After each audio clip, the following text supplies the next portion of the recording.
कोई भी क्यों ना हंसे, किंतु आप अपमानित नहीं, आनंदित अनुभव करेंगे और उसे प्राप्त नहीं वर देंगे। जिसे आप अपमान समझ रहे हैं ऋषिवर, वो केवल आपका भ्रम है, क्योंकि आप स्वयं को कुरूप समझते हैं।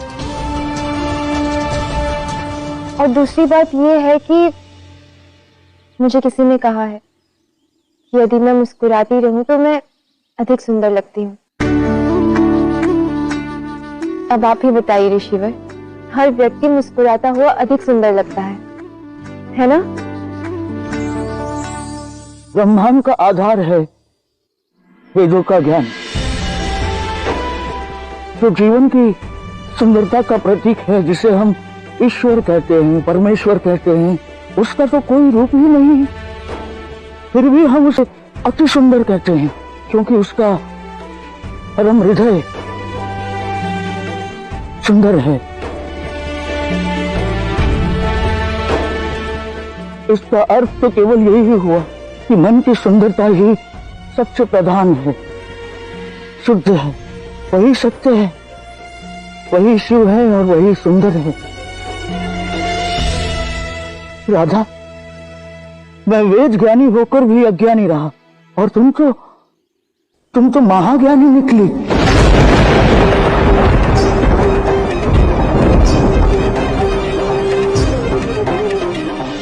तुमने मुझे समझाया कि मन की सुंदरता और ज्ञान की सुंदरता ही सबसे महत्वपूर्ण है।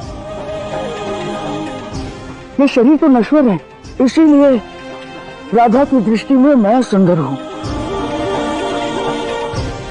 राधा की मुख्य हंसी मेरे लिए अपमान नहीं, सम्मान है।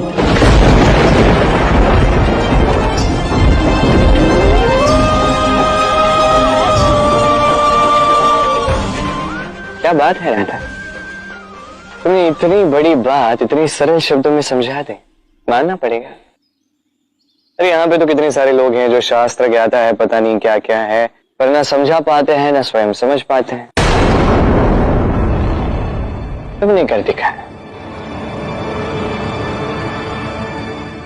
किंतु मेरा श्राप व्यर्थ नहीं जाएगा, मेरा वर साकार होकर रहेगा राधा।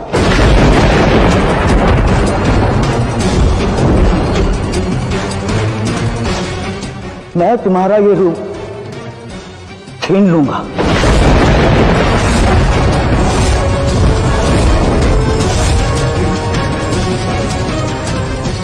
राधा, मैं ये तुम्हारा रूप छीन रहा हूं और तुम्हें कुछ ऐसा रूप प्रदान कर रहा हूं जो कभी नहीं ढलेगा। तुम सदैव किशोरी रहोगी।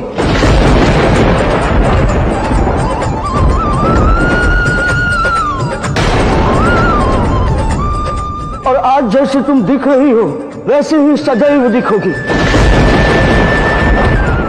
और समस्त संसार तुम्हें किशोरी के नाम से भी जानेगा।